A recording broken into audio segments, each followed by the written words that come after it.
नमस्कार साथियों, technical geometry YouTube channel पर आपका एक बार फिर से स्वागत है।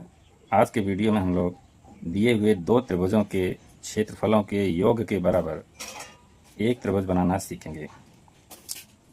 दिए हुए दो त्रिभुजों के योग के बराबर एक त्रिभुज बनाना, और दोनों त्रिभुजों की भुजाएं भी दी हुई हैं, 1 और 2, जिसमें ABC की भुजाएं AB बराबर 3 सेंटीमीटर, BC बराबर 4 सेंटीमीटर, AC बराबर 5 सेंटीमीटर है। और दूसरे त्रिभुज की भुजाएं PQR में PQ बराबर 2.5 सेंटीमीटर, QR बराबर 3 सेंटीमीटर, RP बराबर 3.5 सेंटीमीटर है। तो सबसे पहले हम दिए हुए दोनों त्रिभुज बनाएंगे, फिर उनके क्षेत्रफलों के योग के बराबर एक त्रिभुज बनाएंगे। देखिए दिया है त्रिभुज ABC, AB बराबर 3 सेंटीमीटर था। BC रेखा के बराबर हम बेस लाइन खींचेंगे, BC को बेस रखेंगे, एक लाइन खींच ली, इसमें से हम 3 सेंटीमीटर रेखा काट लेंगे। पहला त्रिभुज बना रहे हैं, 3 सेंटीमीटर रेखा हमने ये काट ली है, ये BC हो गई, BC 3 सेंटीमीटर। AB BC 4 है, चलिए BC को हम 4 कर देते हैं, 4 हो गया BC 4 सेंटीमीटर हो गया हमारा। अब देखिए AB 3 सेंटीमीटर दिया हुआ है, तो हम प्रकार में 3 सेंटीमीटर की दूरी हमने ले रखी है। अब B बिंदु से हम ऊपर की ओर एक चाप लगा देंगे इस तरह से, और AC हमारा 5 सेंटीमीटर है, तो वहाँ C बिंदु से हम 5 सेंटीमीटर का चाप लगा देंगे। C बिंदु से 5 सेंटीमीटर का चाप लगा दिया है, जो कि एक दूसरे को A बिंदु पर काटते हैं। AB और AC को हम मिला देंगे, AB और AC को हमने मिला दिया है। तो इस तरह से एक त्रिभुज हमने बना लिया है दिए हुए दोनों त्रिभुजों में से। ये 5 सेंटीमीटर है और B बिंदु यहाँ पर है ये। अब हम इसी तरह से दूसरा त्रिभुज भी बना लेंगे। PQR है जो, उसमें 3 सेंटीमीटर भुजा नीचे रखते हैं, QR 3 सेंटीमीटर ले लेते हैं।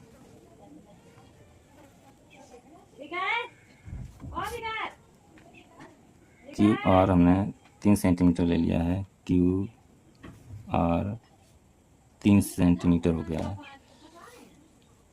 अब देखिए PQ 2.5 सेंटीमीटर है, 2.5 सेंटीमीटर है, तो 2.5 सेंटीमीटर का एक चाप हम Q बिंदु से लगा लेंगे इस तरह से। अब देखिए PR 3.5 सेंटीमीटर है, यानी 3.5 सेंटीमीटर है, तो उस दूरी का चाप हम बल्कि R बिंदु से लगा लेंगे इस तरह से।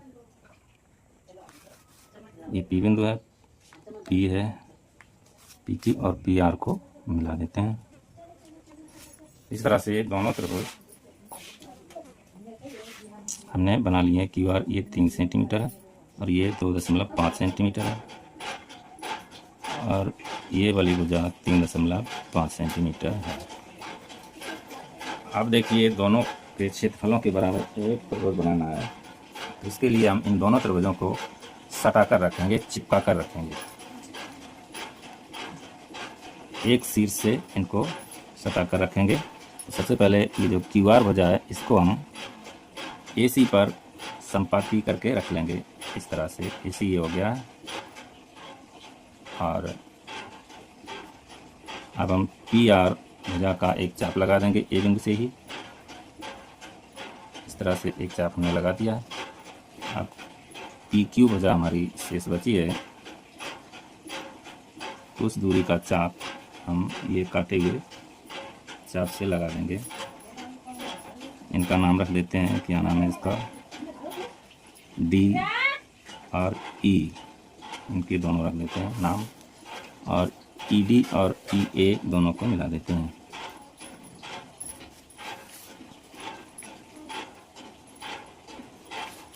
इस तरह से हमने दोनों त्रिभुजों को सटा कर रख लिया है। इसके बाद देखिए क्या करते हैं, अब प्रक्रिया शुरू हो रही है अभीष्ट त्रिभुज बनाने की। सबसे पहले EC को मिलाते हैं।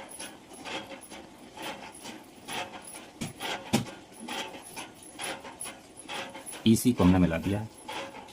अब D बिंदु से EC के समांतर एक रेखा खींचेंगे। D बिंदु से EC के समांतर ये रेखा हम खींचेंगे। देखिए किस तरह से ये D बिंदु हमारा आ गया है। अब हम एक रेखा खींच देंगे D बिंदु से लेते हुए। ये D बिंदु से रेखा हमने खींच दी है और ये EC के समांतर है।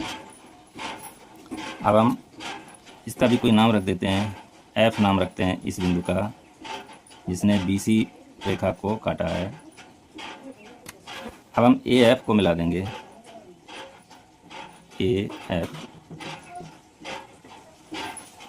AF को मिला दिया है।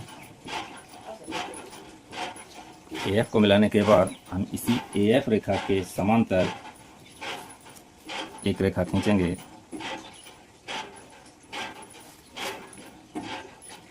जो E बिंदु से होकर जानी चाहिए, E बिंदु से होकर जानी चाहिए ऐसी रेखा AF के समांतर खींचेंगे।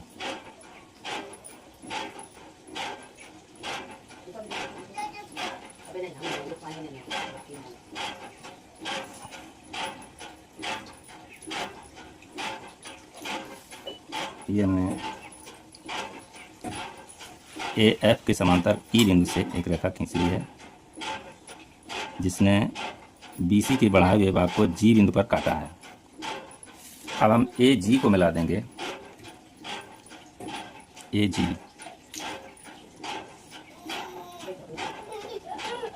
ये हमारी अभीष्ट रेखा है एक, ये हमारे अभीष्ट त्रिभुज की एक भुजा है। तो इस तरह से हमारा ABG, ये D बिंदु यहाँ पर है, हम इसको यहीं पे लिख लेते हैं। ABG हमारा अभीष्ट त्रिभुज बन गया है। तो इस तरह से आपने सीखा कि दो त्रिभुजों के बराबर एक त्रिभुज कैसे बनाते हैं। तो वीडियो को एक लाइक कर दें और चैनल को सब्सक्राइब कर लें। तो इस तरह से दो त्रिभुजों के बराबर एक त्रिभुज बनाना हमने सीखा। वीडियो देखने के लिए धन्यवाद।